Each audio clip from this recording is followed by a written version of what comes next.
gelir sırası. Ona bak, ona bak.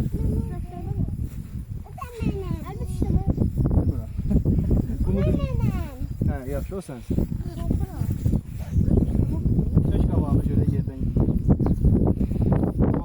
Elle vermək olar bunları yemək. Ocu dolu elə deyir amma. Çox doldur əli. Barmaqları qatlam düz aç əlvin içinə. Oo, nə güzel sen gəlir yanımıza.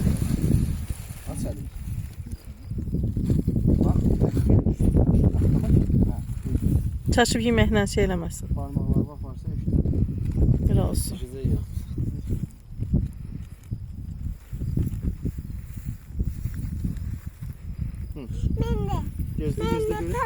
Aferin iyi bu.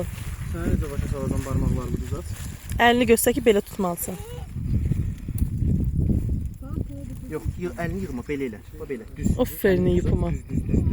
Aç. Balam heyvan severdi. Qorxma, Meymun biraz oyuna keç. Aç, əlini aç. Əlini düz aç. Düz aç əlini aç.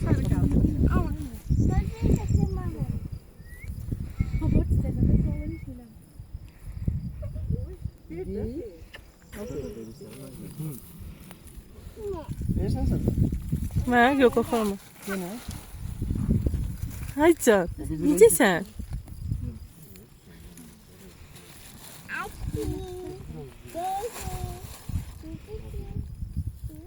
Kolunu düz aç əli, barmaqlarını yeməsin.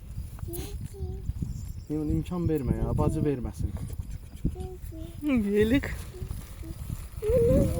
Sənə yemir, böyük adam. Bala əyilmək. Əlini düz aç. Deyə əyildi, gördün? Biraz aşağı elə əlini. Ay görsən, ağıl işlədi. Yemədim. Gəl bura. Bax, əlini düz aç. Əlini düzelt. Bax belə. Hayır. Ya.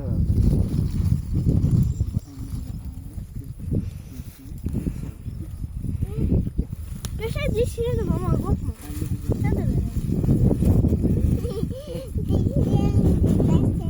Yenə.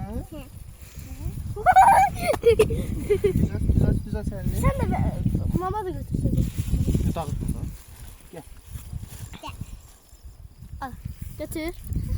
Ma. Seviyorum. Elbi düz. Ayağını səni sevirəm deyir. Orada bu.